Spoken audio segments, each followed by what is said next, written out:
Welcome to our deep dive today. We are going to be looking at Conversational Capacity. It's a really, really interesting book by Craig Weber. Yeah, it's really fascinating. I think it helps us understand why teams sometimes struggle to be effective, even when, everybody's smart, everybody's, dedicated and motivated. Right. And, you sent me this book, and it really got me thinking about how we communicate as teams and how that can really make or break our success. That's right. And Weber really lays out a framework in this book for improving team communication, and it all starts with understanding some of the dynamics that are at play. So let's dive into that. Tell me a little bit more about this idea of conversational capacity. What does that even mean? Well, conversational capacity is really, the ability to navigate those tough conversations where you need to be candid but also curious at the same time. Hmm. Sounds simple enough, right? It does. But I have a feeling it's a lot harder to put into practice than it sounds. Yeah, and that's because, as Weber points out, our brains are kind of wired with these primal instincts that often can sabotage even our best intentions. Yeah, he talks about these minimize and win tendencies. Right. And those are like the two default modes that our brains switch to when we feel like we're threatened or challenged in a conversation. That's right. It's like our ancient fight or flight response kicking in, Right. even in a boardroom. Exactly. So how does this actually show up? I mean, I guess minimize, you hold back your thoughts, Right. You're hesitant. You don't want to rock the boat. and then win, Yeah. you're trying to dominate the conversation. You might be dismissive of others. Yeah, you can come across as aggressive or, you don't really want to listen to what other people have to say. And both of those, I mean, ultimately, those are going to hinder effective communication and collaboration. No, absolutely. So can you give us maybe a specific example of how this might play out in a real life situation? Yeah, Weber tells this really kind of gripping anecdote about an airline pilot who's on a flight, Mm, and he notices that the fuel levels are getting dangerously low. okay. But he's really hesitant to speak up. He doesn't want to upset the captain. He doesn't want to be seen as a troublemaker. Right. So his minimized tendency really kicks in. And, it almost results in a really terrible outcome. The plane barely makes it to the runway. Wow. So that's a pretty stark example of how these primal instincts can have some pretty serious consequences. Absolutely. And then on the flip side, you've got, you mentioned the win tendency. Right. He talks about the human flamethrower, Yes. which I love that term. Tell us a little bit about the human flamethrower. Yeah, that's the person who, dominates every conversation, tends to bulldoze over others, and, they're not really open to hearing any kind of dissent. And so while they may think they're being assertive, their behavior really creates a toxic environment, and it really stifles any kind of creativity. Right.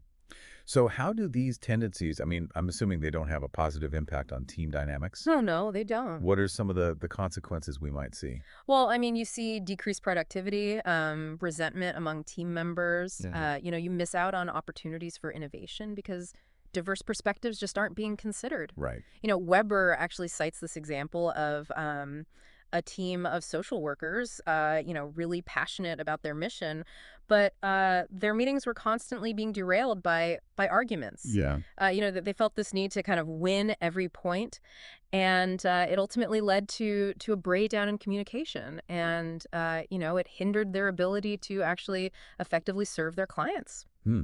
So that's a good example of how, even with good intentions, these ingrained communication patterns can really undermine the work. Absolutely. So if minimize and win are so ingrained, how do we overcome them? Well, Wever suggests that we need a fundamental shift in mindset.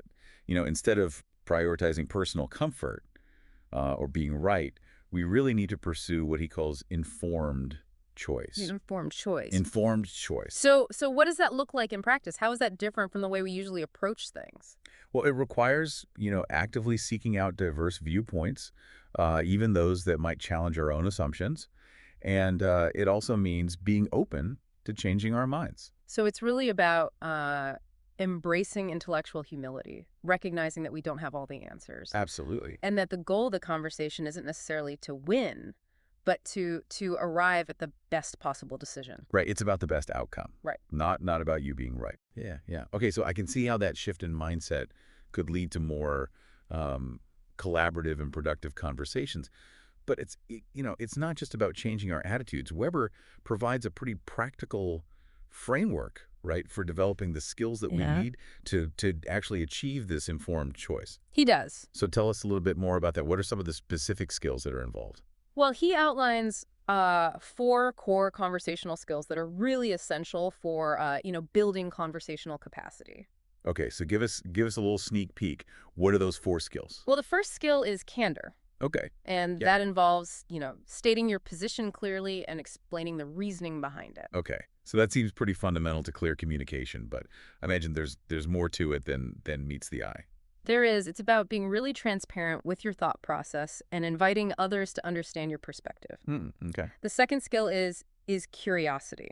And that focuses on testing your own viewpoint and inquiring into the views of others. Okay. So it's about recognizing that you might not have the full picture and being willing to learn from other people's experiences. So it's not just about tolerating different opinions, but Mm. actively seeking them out That's right. and asking questions to deepen your understanding, not Yeah. just trying to prove your point. Exactly. Okay. So these skills seem to really work together to create a more balanced and open dialogue. Yeah, they do. And that's really the key to unlocking the potential of informed choice, where decisions are made based on a shared understanding. So how do we know if we're on the right track? I mean, he also talks about this ladder of inference, right? Yes. Yeah. Tell us a little bit about that. Yeah, that's a really powerful concept that helps us understand how our perceptions can often lead us to biased conclusions. Okay. So it's about recognizing that, our initial interpretations of a situation, they might not be the whole truth. Weber uses this, very simple example. You imagine two people visiting Chicago for the first time. Okay. One person might be really struck by, the vibrant energy of the city, all the amazing architecture, Hmm. while the other person might only see, the grime and the decay, Okay. right? So their individual experiences and the kind of preconceived notions that they bring, really shape their perceptions, Wow. and it leads to very different conclusions. Okay. So this idea of the ladder of inference, it really highlights the importance of seeking out those diverse perspectives to really get a complete picture. It does. It's a reminder that we need to be constantly challenging our own assumptions Yeah. and being open to seeing things from different angles. Okay, so we've got minimize and win tendencies, Mm. a shift to informed choice, the four core skills, this ladder of inference. How does all of this tie into effective team leadership? It really is. It's amazing how this framework can really help to kind of transform even some of the toughest interactions, shifting from blame and defensiveness to really trying to understand each other's perspectives. It's Yeah. pretty powerful. Yeah, and that example with the teacher, I mean, that was such a brilliant example of how she used curiosity to really kind of defuse what could have been a really volatile situation. It was, and it really reminds us that, even those kinds of heated conversations can be opportunities for growth and deeper understanding if they're handled, skillfully. So speaking of growth, Weber delves into this concept of double loop learning, Yes. which seems like a really, really powerful tool for teams. Can you unpack that for us a little bit? Yeah, so double loop learning is really about, not just questioning our actions, but also the assumptions that are driving those actions. Mm. And so it leads to a much more kind of profound change. And this is in contrast to what's called single loop learning, which is really just focused on, adjusting our approach without really examining those underlying causes. So it's like, I've heard it, described as like a thermostat. Right. Single loop learning is just adjusting the temperature setting. Right. Whereas double loop learning is like, well, is the thermostat even in the right place? Exactly. Yeah, you're actually questioning the system itself. Yeah. Right. Not just the the setting on the dial. Right. So it's really about taking a step back, Yes. looking at the bigger picture, Absolutely. and kind of critically evaluating that whole framework. And that's really important for what Weber calls adaptive challenges, right? Yeah. These are those really thorny issues that often require a shift in mindset or behavior to truly address. So give us an example of maybe what an adaptive challenge might look like. Sure. So, one example might be, a company trying to implement a new strategy. Okay.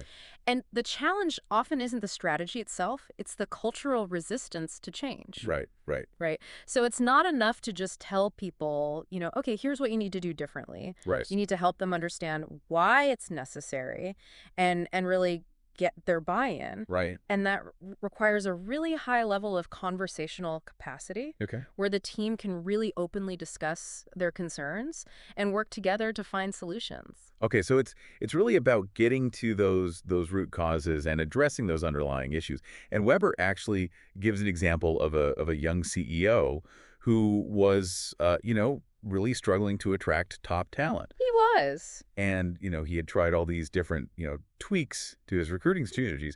And it wasn't until he really engaged in that double loop learning Right. that he realized, oh, it's actually my leadership style. That's right. That's repelling the very people I'm trying to attract.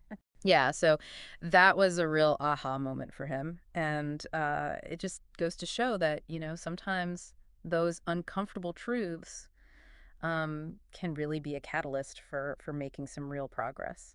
Yeah, yeah. And on maybe a more somber note, Weber also uses an example from NASA He does. to kind of illustrate the perils of single loop thinking. Right, the Columbia disaster, a Hmm. really heartbreaking example. Yeah, and that was where, engineers had raised concerns about potential damage to the shuttle, Yeah. but, because they had, such a history of success, they just assumed that foam strikes were insignificant. Right, they just kept doing what they'd always done. Right. They weren't really looking for those warning signs.